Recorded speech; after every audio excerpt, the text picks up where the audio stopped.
hello there and welcome. My name is Kim Ventrella and I am the author of many books for middle grade readers. Thank you so much for joining me today on my virtual school visit. I hope y'all are ready. So my hair is definitely ready. Now throughout this presentation, you might see me with various different types of hair, but that's because I'm a big fan of wigs. So you will see many of them throughout this presentation. But first of all, let's get a look at baby me. You can see baby me spending all of her days daydreaming and coming up with stories. Of course, that was my favorite thing to do, but it took a number of years before I finally took all those stories that I dreamed of every day, all day in my head, and started putting them down on paper. So I'm actually going to show you, this is a top secret information, one of my first ever books. Are you ready? Okay. And here it is, live and in person, my very first book. As you can see, it's called The Wednesday Morning Club, and it's written and illustrated by Kim Ventrella. That's me. I even had a little about the book section, the about the author at the end, and it is, let me tell you, it's a tragic tale about these 5 characters who throughout the story, they each have lost someone they love, and they form this club called the Wednesday Morning Club to deal with their grief. This was a funny story for me actually finding this book, because I had totally forgotten this book had ever existed, and then I dug it up out of a box one day, and this was after my first and my second book had been published, for real published, out in bookstores, and it was so interesting to me to see that this book all the way back in 6th grade was dealing with grief and understanding what it meant to lose someone that you love, because my first 2 books also deal with that same topic, and actually so does my 4th book, and I will talk to you more about those in a moment, but I just wanted to show you this to give you an insight into what baby me was doing all the way back when, one of the very first things I ever wrote. Some more fun stuff from when I was a kid. Let's take a look. So I have some hilarious pictures of me when I was a little older. I was in drama, I was in art, and actually art was something I've been doing from when I was really little. So I found some of these art pieces I had done. These were just scribbles that I did on my notebooks when I was in middle school. And so you can see most of my notebooks were completely covered with all of these just illustrations from my imagination. So I always had a big imagination. Like I said, always spending the day daydreaming, and it just took me a while to figure out how I wanted to translate those. Was it through visual art? Which is its own kind of storytelling, or was it through writing stories? Well, it wasn't until quite a bit later that I actually started putting them down in story form. It took a long time before I finally became a published author, for a lot of reasons. Part of it, when I was younger, I really thought that those names that you see on books, so right down there, that name at the bottom corner, I thought those were mysterious people who lived in castles somewhere, and that really it wasn't possible for someone ordinary like me to become an author and to write this huge book. But it turned out that actually it is totally possible if you take it step by step, like anything that seems huge and overwhelming at first. If you just take it little by little by little, you can actually do that thing. But since I didn't know that it was possible to be an author, I had a bunch of other jobs first before I started writing books. So I have worked as a librarian, which is a really fun job. I've worked as actually a whole bunch of weird things. I've been a scare actor, which is a person who scares people in a haunted house. I've been a lifeguard really briefly. I have worked in a shelter in New Orleans. I've been a tutor. I've taught French. I've taught English. I was a Peace Corps volunteer. Now, the Peace Corps is actually a very cool thing if you don't know about it. When I was a Peace Corps volunteer, I got to live in another country, Kyrgyzstan, for 2.5 years, live, work, get totally immersed in the culture, and live a lifestyle that was completely different than anything I knew. So it just opened my eyes to the entire world around me that I never knew anything about. And it has really inspired me as a person and as an author. If you get the opportunity to do something like the Peace Corps, I would say absolutely go for it. And I totally want to live in all kinds of different countries all over the world in the future, whenever I can, because it's just such an amazing learning experience. So the Peace Corps was one of my jobs that I had before I became an author, but it really took a long time. So even when I decided, okay, writing is the thing for me, I want to do this, it took a number of years, about 8 years, starting stories that I never finished. I did a lot of that, and also finishing stories that I just knew were kind of for practice. They weren't good enough. I probably finished about 6, 7, 8 manuscripts completely before I finally settled on Skeleton Tree, my very first book that I, got my agent with and that my agent sold. That was my first book baby. And funny story about this first one, when I was writing this, I didn't have an office set up or any of that in my new apartment.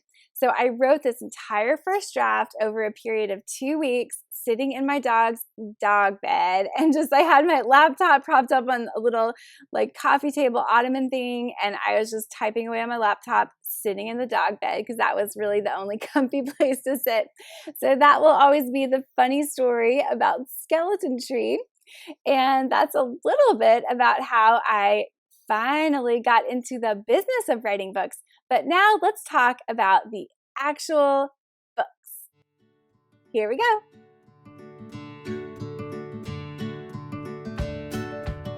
To start out, I want to tell you all about this book, The Secret Life of Sam. So as you can see on the cover, there are 2 different locations represented in The Secret Life of Sam. We have the world of Louisiana and the beautiful swamp where Sam grows up with his dad. And then we have the world of Oklahoma, where he's taken to live with an aunt he barely knows after his dad passes away. Now here's how the story of Sam gets underway. As I mentioned, Sam grows up living in the swamps. He loves his life. Every day, sitting out on the dock with Pa, cracking an ice-cold orange crush, fishing, and listening to Pa weave his amazing tall tales. He doesn't quite know if some of his stories about the creatures, the legendary gators, and his adventures as a young man, did Pa really chase down an escaped warthog?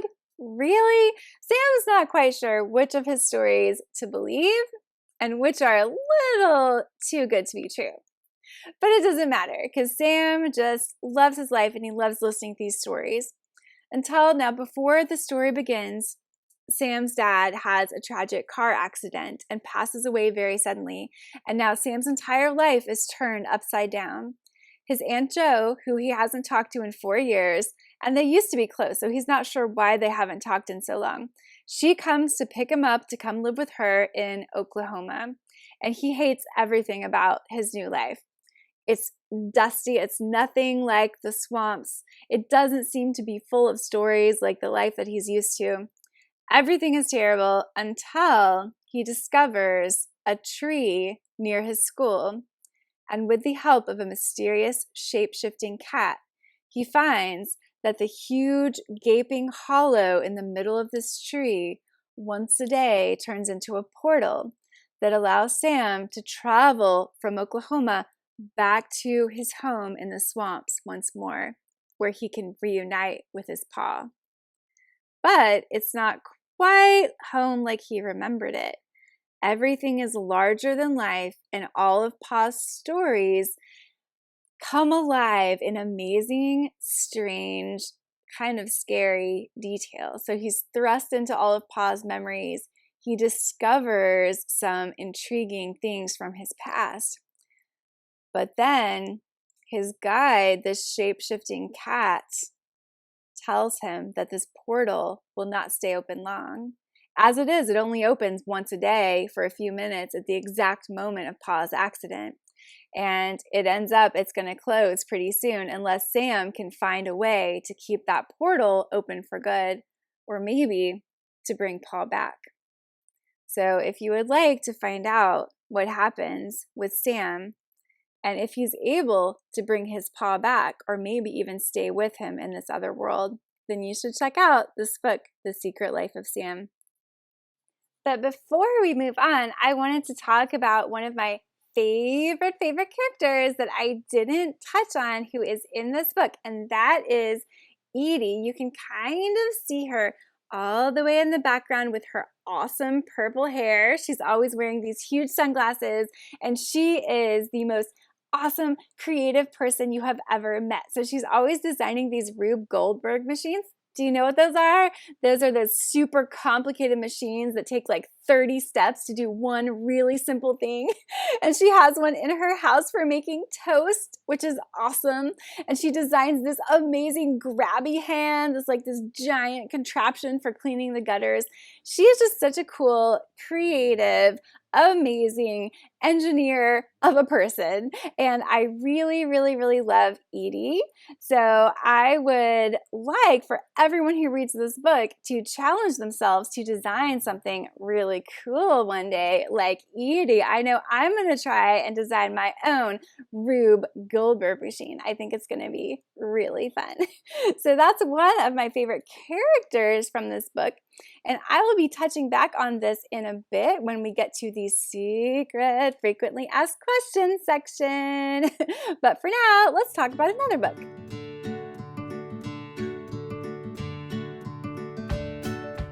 And now let's talk about this book, Hello Future Me. This book features so many fun things, including magic, an angry flying garden gnome, and the town of Tanglewood Crossing that is the Bigfoot sighting capital of the entire world. That's right.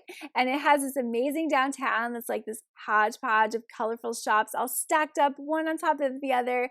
Most of them are Bigfoot themed. And a lot of our action takes place at this very cool coffee shop downtown called the Friendly Bean, where we will find June, the main character, and her best friend decorating the world's most gorgeous, glitteriest sign for the return of her mom, who's coming back from art camp. And by the way, what is art camp for adults anyway? Why has her mom been there for 5 weeks? Well, June is about to find out something really shocking, which is that her parents, who are like amazing.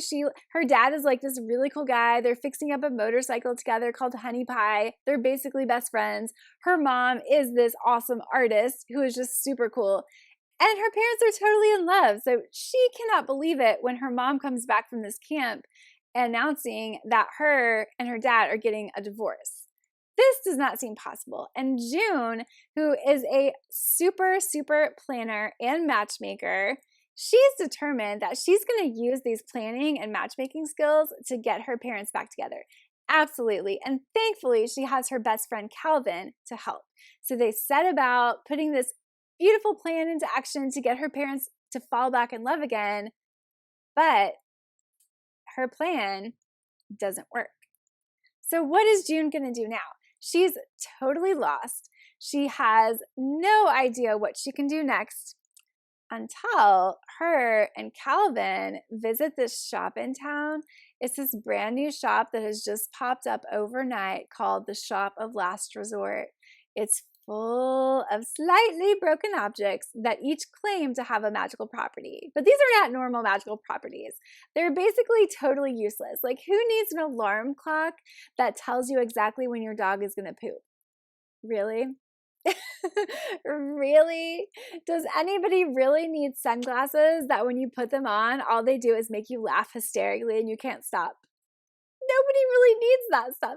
And in fact, June doesn't even believe at all that these objects are magical until she goes home. It's her birthday, so her dad has gotten her a secondhand laptop. She's never, ever in her life had her very own laptop before. Like, that's not something they can afford. And she doesn't care at all that this laptop is super old. And when she opens it, it has a cracked screen. She doesn't care as long as it turns on. So it turns on, she connects to the trailer park Wi-Fi, and it's booting up. Out of nowhere, this messaging app opens, and she gets messages coming in from someone who claims to be her, but from 10 years in the future. So June is getting messages from her future self? What? None of this makes any sense until she sees a little tag on the laptop saying, this old laptop is from that creepy new shop in town, the Shop of Last Resort. And the person claiming to be future June knows things that nobody else in the entire world could know, except for her future self. So why is her future self so annoying? And also, why does her future self give her this dire, super important, all caps warning saying that June should never, ever, ever, ever, ever, for any reason, go back to the Shop of Last Resort? And she should certainly not try to use any of these so-called magical objects to get her parents to fall back in love again. Do you think June will listen to the warning from her future self and never return to the shop?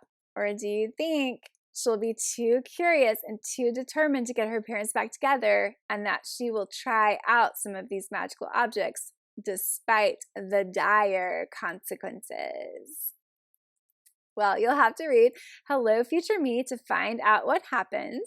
And when I was talking about The Secret Life of Sam, I mentioned one of my favorite characters from that book. So I want to tell you about actually two of my favorite characters from this book. One of them I mentioned is Calvin, June's best friend. And a really fun thing about Calvin, well, he has a magical experience of his own, which I won't spoil for you in this book. But he also has something that he really needs to tell June. It's that he's starting to have feelings for her, but he's too embarrassed to say. So throughout the whole book, he's trying really hard. And if you want to find out how much he embarrasses himself, and if he finally tells her how he's feeling, you can read this book for that reason too, because it's a really funny part of the story. And my other favorite character from Hello, Future Me is Dad. He is super adorable because he is this biker type of guy who's very like rough and tough around the edges. But it ends up that when you really get to know him, he cries at like everything. He cries at sad commercials. He cries at sad greeting cards. Just any single thing can make him cry. And it's actually like his most adorable feature. So I love the dad from Hello, Future Me. And those are just a couple more reasons why you should check this book out. But let's talk about another book now. Let's talk about this book, Bone Hollow. Of course, I've got my ears on for the occasion because this is the book that features Gabe and his dog, Ollie. Now, Ollie the dog is only afraid of one thing, like I mentioned earlier, and that is thunderstorms. So, of course, this story starts out with a storm, and Gabe is having to climb onto Miss Cleo's roof. Miss Cleo is his guardian. He's having to climb up there to try and rescue her favorite prize chicken. Miss Cleo loves her chickens. Some people might say she loves those prize chickens way too much because she has sent Gabe up there in a storm, and little does she know, and little does Gabe know, that a tornado is about to strike. So Gabe is climbing on the roof, trying to rescue this chicken, when a tornado sweeps down, and it knocks him and this iron weather vane right off the roof.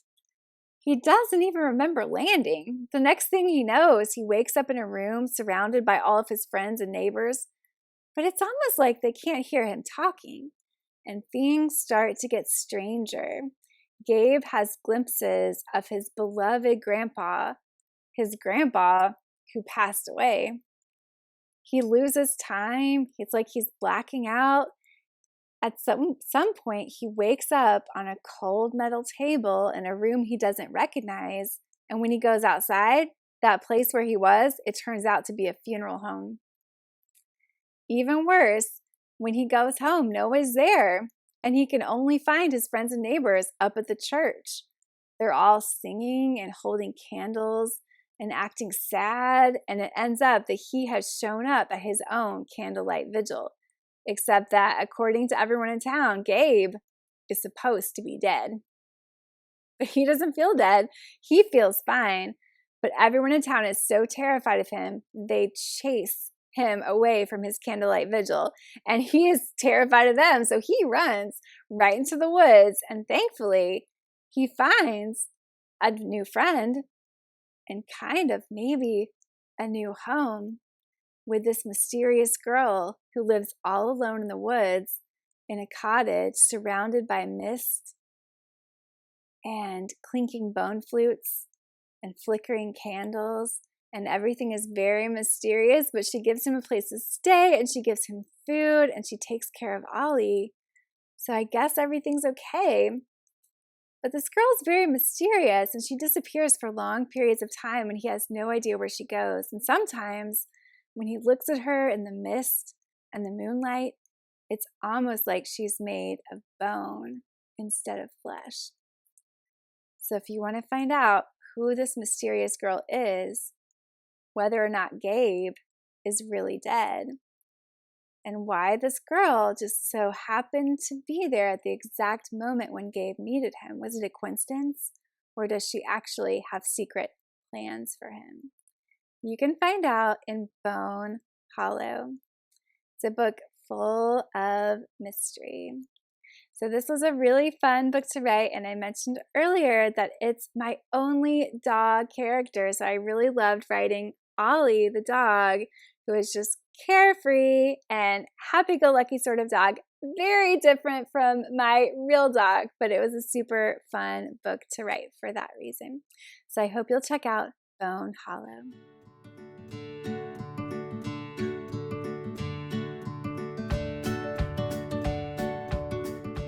And finally, let's talk about my very first book baby, Skeleton Tree. So to get us started on this one, I'm going to show you the super cool official animated book trailer.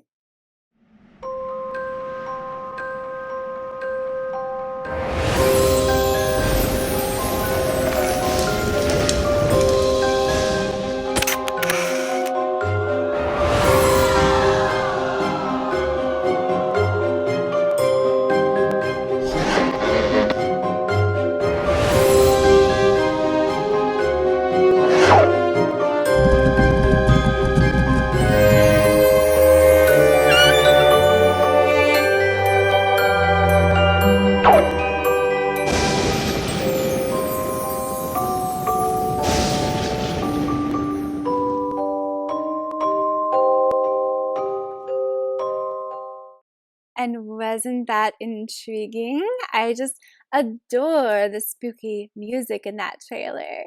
So this is Skeleton Tree, and it also has another cover from the UK version that looks like this. This story features Stanley and his little sister Mirren. One day Stanley goes outside in the backyard and he discovers a bone sticking out of the dirt. It kind of looks like the tip of a little finger, except it's not any ordinary bone because day by day it starts to grow. And as the skeleton grows into what looks like this creature, the skeletal creature slowly emerging from the dirt in his backyard, his little sister, Mirren, who has always dealt with some serious illness all her life, starts to get worse. So Stanley has to ask the question, is this skeleton or this creature really friendly like his sister Mirren thinks? Or could it possibly be to blame for her illness? No, but this book is full of mystery, magic, whimsy, and hope. There's also a contest going on. So Stanley is trying to capture images of this creature as it emerges so he can win this archaeology photo contest and hopefully get reunited with his dad again. Of course, Stanley has a lot to learn over the course of the story, and also the skeleton is not as easy to capture on camera as he thinks.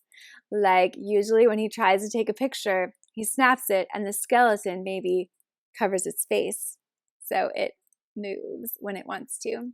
Or the image or the video just turns out as one big white blur. So this turns out to be a pretty huge challenge that he has to get help with from his best friend, Jackson. And there are a couple of characters that I really adore in this book and would love to tell you about them. One is Jackson. So Jackson is a huge mystery fan.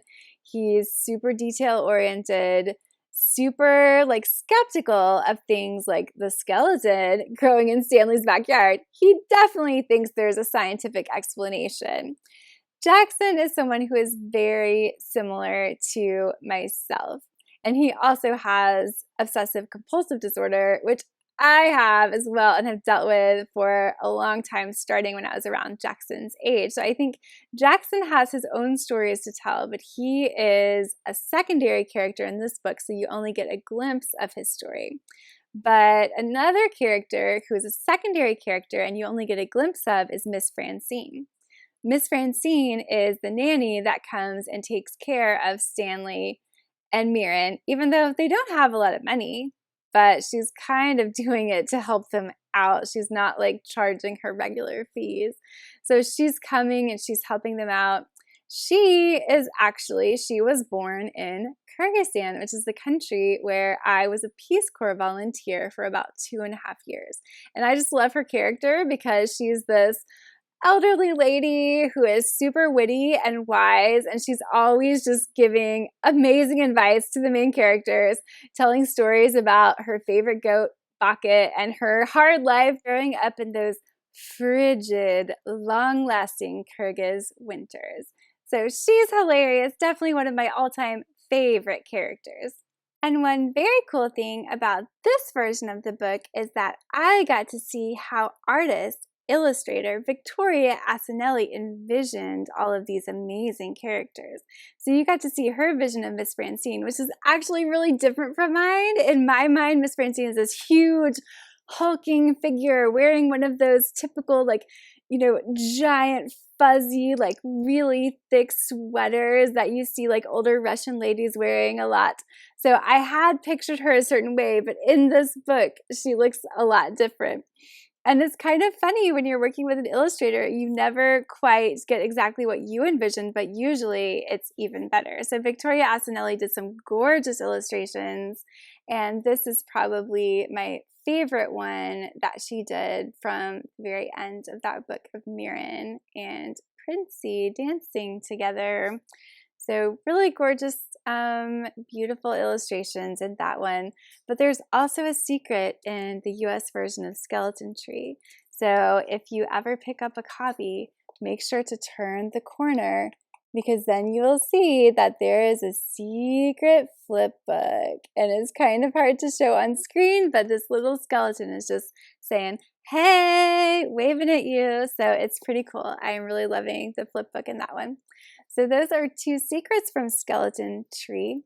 But an interesting thing is that there is one kind of character that pops up in a lot of my books, and that is a figure who is somewhat like what we might usually think of as a Grim Reaper, except totally different, right? So usually a Grim Reaper is a figure who is thought of as evil and scary. But one of the questions I like to pose in my books is, what if this creature that is usually thought of as scary, what if they actually weren't scary? What if maybe they were even here for good? Maybe they could be kind of a guide or a helpful figure, gently ushering this family toward loss, gently helping someone deal with their grief. So I think that's possible, but there are all different ways to view this figure. And there is a guide in this book, The Secret Life of Sam, that shape-shifting cat I mentioned, who is a little bit more in between, a little bit morally ambiguous. You don't quite know, is this character good or evil? But that's also a question that you can ask in this book too. So you'll have to come to your own decision about what you think about the skeleton growing in Stanley's backyard. But that is all about my books. And now I would love to answer the top questions that I get from readers all over the country.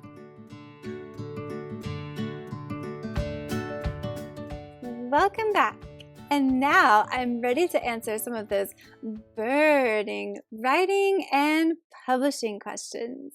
So one of the questions I get a whole lot is, how do you get started writing? Like, let's say you are interested in writing your own story. Where do you dive in? How do you even do it? Well, there are so many different ways, and everybody has their own kind of avenue into a story. So one of the things that I like to do is sometimes start my stories with a what if question. So I will ask myself, for example, what if a boy discovered a finger bone in his backyard, and then instead of being like a normal bone that he could dig up, it started to grow? What would happen next? So sometimes you can really just start with some unique or interesting question like that. And every day when you sit down to write, you're just answering that question a little bit more. Or when I'm wanting to kind of plan things out more, I will ask myself two big questions about my main character, because it's really all about getting to know your main character. And I did that when I was working on this book, The Secret Life of Sam. I asked myself, what does my main character want? Now, the thing they want is usually something, of course, they know about. It's like a goal they have. It's something they want in their life, and they're going to try to get it. And this want usually makes up the whole action story of your book, because they're going to try to get it, but they're not going to get it the first time. That would be way too easy. They're going to try, face obstacles, try again. It's going to get harder and harder and harder until eventually they find some key to finally either getting what they want, or maybe they don't get what they want and they have to change their priorities and discover there's something else that would have been better all along. So often that's what happens. But the want is the first question. What does my character want? So in this story about Sam, who has lost his dad, we know that what he wants is to get his dad back again.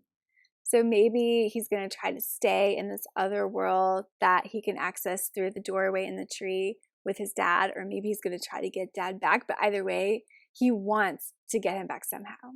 So that's what he wants. But what does Sam need? And what is the difference between a want and a need? Well, the thing that your character wants, like I said, they know they want that. But the thing they need is internal. It's emotional. So usually the character doesn't even know that they need this thing.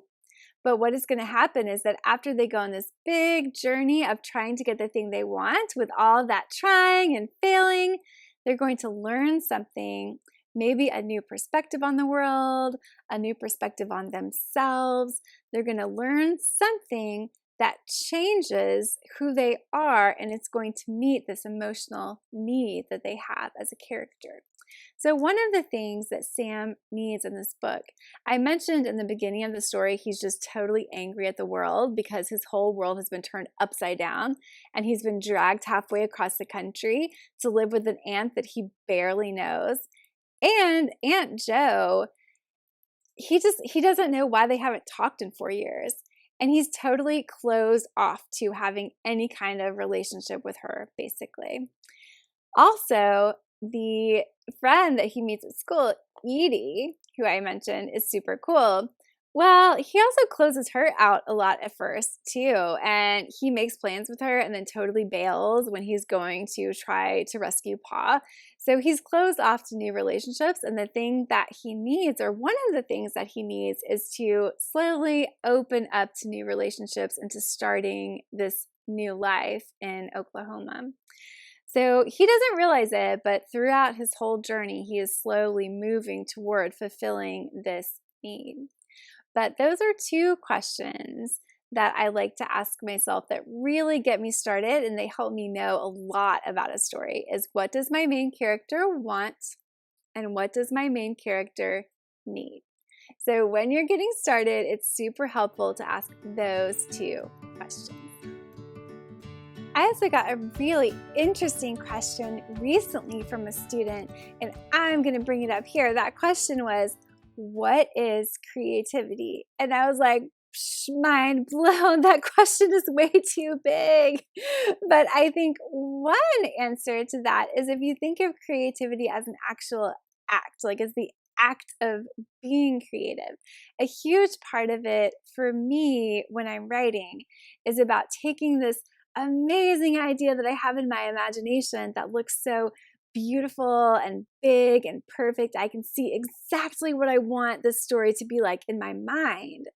But then when I try to put it on paper, especially when I was first starting out, it would not look like what I imagined in my head. And I think if we talk about the act of creativity as this like action that we can learn how to do with practice, I think it is the action of translating what you have in your head, this beautiful thing you have imagined, translating it into some other form, like a story that we write on paper, and having it be just as beautiful and amazing and imaginative on paper as it is in our head. So it's kind of this act of translation. And it doesn't matter if you're translating it into a story or a musical piece or a dance or visual art or whatever it is, but a big part of creativity is not just that initial spark and the initial idea and the initial like imagination that you have, fostered. It is also the act of taking that and then being able to put it down in some kind of tangible form. So I really loved that question. I thought it was so cool.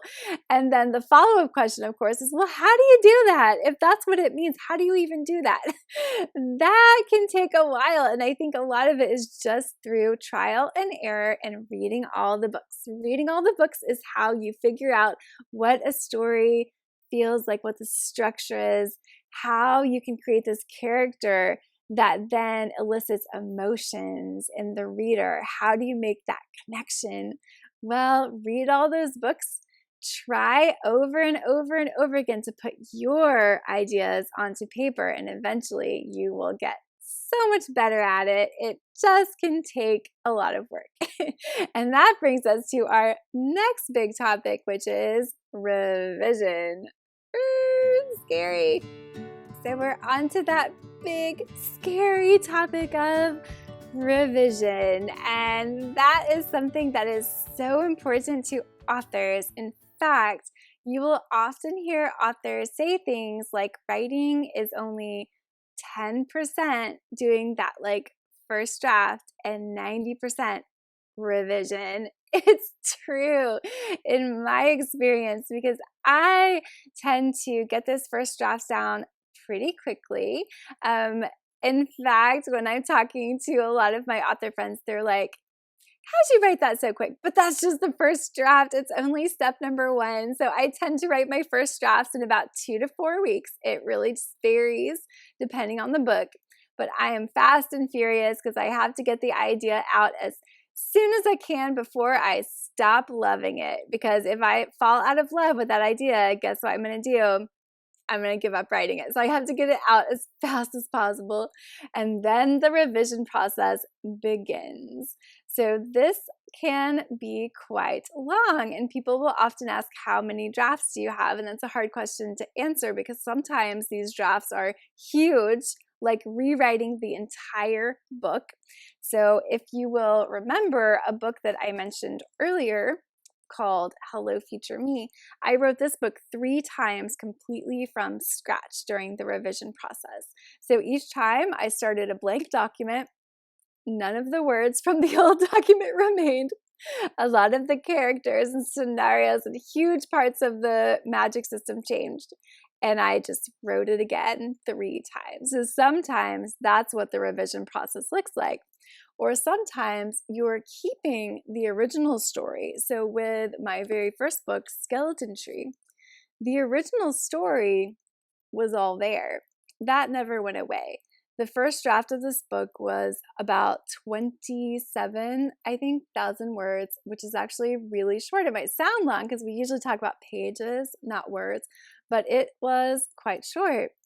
Now, the entire situation with the contest that Stanley is trying to win and the story with Stanley and his dad, who has left the family, and him trying to get him back home again, none of that was in the first draft. So all of that got added, and that made the final length of this jump from 27,000 words to 48,000 words. So you can see it almost doubled in size during the revision process.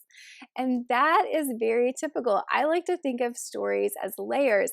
And if you think of a novel that's, at least 200, 250 pages long, it's so big and huge. And how can you hold all of that information with all the characters and the emotions and the plot, but not only the main plot, but all the subplots, all of these little things that make up a novel? How can you hold all of that in your head at one time? And my answer is you can't. And that's why when you do the first draft, you put down the basics, the bare bones of the story. Then usually I'll get feedback from my agent or my editor, maybe my critique partners, and they'll give me some great ideas. I'll be like, oh, wow, now I know exactly how to make the story even better. So I'll go back and I will add layers. Every time I add a few more layers to make the story more and more complex, because even though I can't see it all at once, I can see it piece by piece. And so piece by piece, I'm adding up these layers. It's kind of like an oil painting. You know how in oil painting, you have to put down the background layers first, and it just kind of looks like, dull and like a blob. But little by little, with each layer, you're adding more and more and more and more detail until it turns it from a blob into this beautiful, amazing piece of artwork. And that's what happens with a novel. You're adding layers with every version. So don't worry if you can't see like this huge story from the very beginning, because during the revision process, that's when it's really going to come to life. And that brings me to my final piece of advice for anyone out there who thinks they would like to be an author or to create beautiful stories. And that piece of advice is don't give up. It can be hard trying to translate this idea that's so gorgeous in your head onto paper. And you know what? It's not going to be perfect the first time. My stories certainly weren't perfect for years, actually. But if you would love to work as an author, to see your published book on the shelves, to use all of your daydreaming and make up stories for a living, the good news is that you can do it. And the earlier you start, the better. So all it takes is that you keep trying, you read all the books, and you never, ever, ever give up. So I think I mentioned that I have written maybe 7, maybe 8 manuscripts that I never even tried to get published because I knew they were just practice and me figuring out how to do it. But if you really love writing and you can stick with it, then guess what? You can make this happen and see your book in bookstores one day. So I really hope that I will see all of your books on the shelves one day, and I will for sure absolutely go out and read them. And thank you so much for joining me on my really quick on-demand school visit. Thanks so much, everyone. Bye.